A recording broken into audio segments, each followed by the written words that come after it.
Kami dari kelompok 7 akan mempresentasikan hasil kerja kelompok kami yang beranggotakan saya sendiri, Aris Setiawan, NIM 67-2020-136. Lalu teman Saya Krisnananta Putra dengan NIM 67 2020 100. Raffi Sutiswanto 67 2020 062.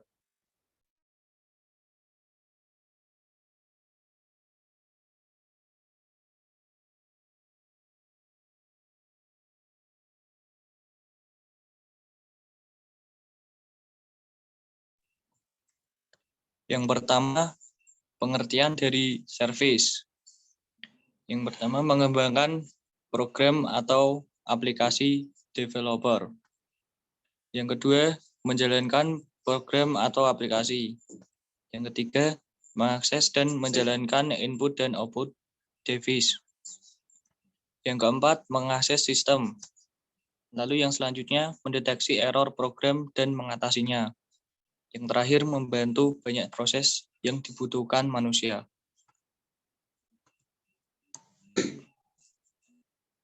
Lalu, pengertian dari program.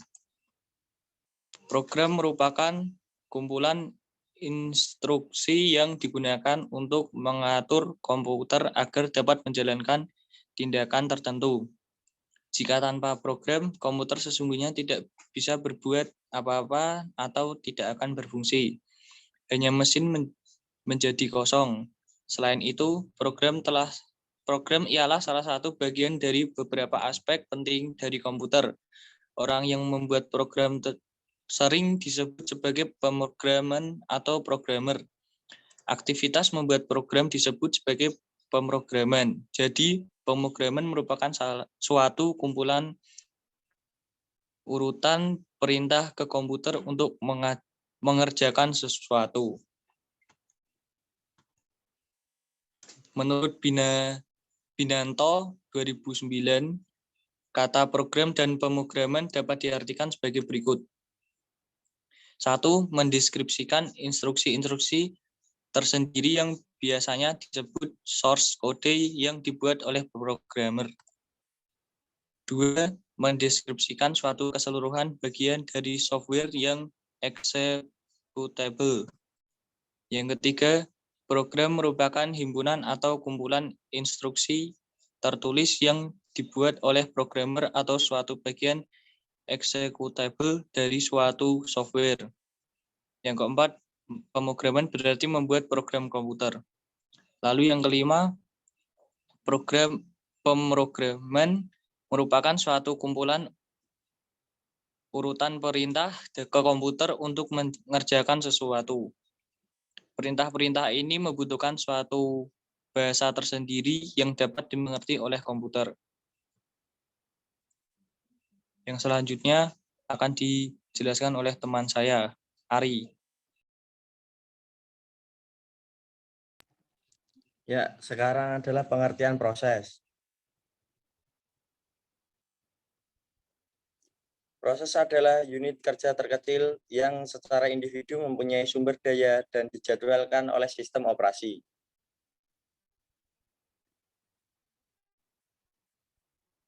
Untuk kegiatan proses, sistem operasi berperan untuk mengelola segala proses pada sistem dan mengalokasikan sumber daya ke proses tersebut.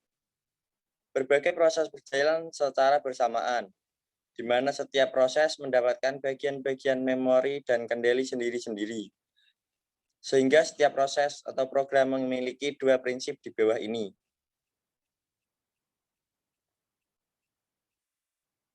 Satu, independen.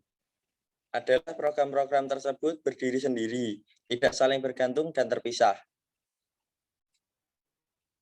2. One program at any instant. Adalah hanya satu proses yang dilayani oleh pemproses pada satu waktu.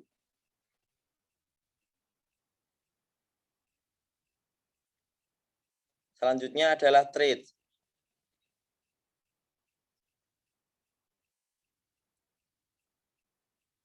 Thread adalah sebuah alur kontrol dari sebuah proses.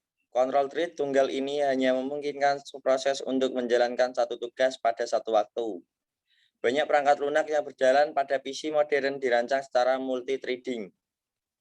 Sebuah aplikasi biasanya diimplementasi sebagai proses yang terpisah dengan beberapa thread yang berfungsi sebagai pengendali. Contohnya, sebuah web browser mempunyai thread yang menampilkan gambar atau tulisan, sedangkan thread yang lain berfungsi sebagai penerima data dari network.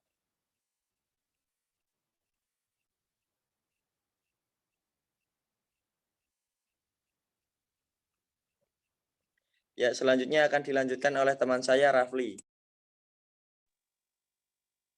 Bagian dari fork. Fork tidak lain adalah proses baru yang kemudian tapi masih merupakan proses yang berbeda dengan ID proses yang berbeda dan memiliki memori sendiri. Proses ini membuat ruang alamat terpisah untuk anak dan segmen kode sama, tapi dijalankan secara independen satu sama lain.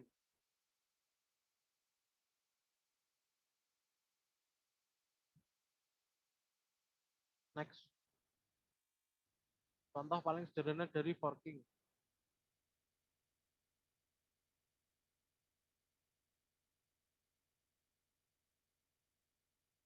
Adalah ketika Anda menjalankan perintah pada sel di Unix atau Linux.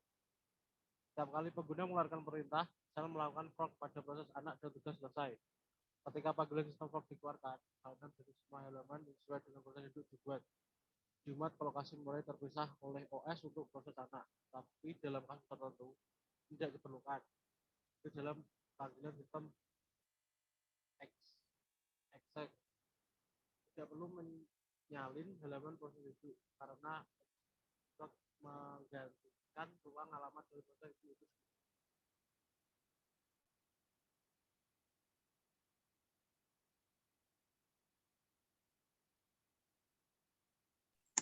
Sekian dan terima kasih.